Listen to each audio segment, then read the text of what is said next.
بسم اللہ الرحمن الرحیم۔ رات کو پڑھنے کی دعائیں۔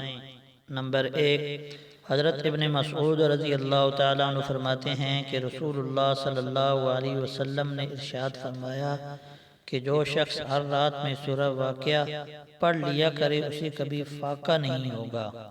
نمبر 2، حضرت عثمان رضی اللہ تعالیٰ عنہ فرماتے ہیں کہ جو شخص سورہ آل عمران کی آیتیں ان فی خلق السماوات والارض سے آخر سورت تک جس رات کو پڑھ لے تو اسے رات بھر نماز پڑھنے کا ثواب ملے گا۔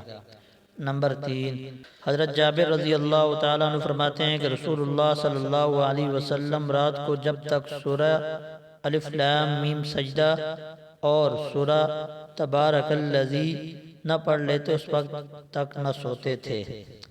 نمبر 4، اور اسی طرح سورہ تبارک الذی بیدہ الملک کے بارے میں آپ صلی اللہ علیہ وسلم نے فرمایا کہ ایک شخص کی سفارش کر کے اس سورت نے بخشوا دیا۔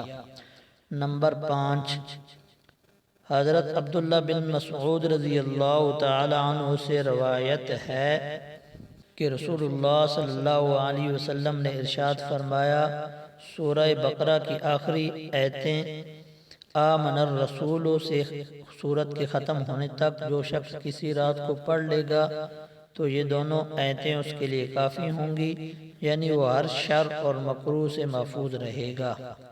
اللہ تعالی عمل کرنے کی توفیق عطا فرمائے۔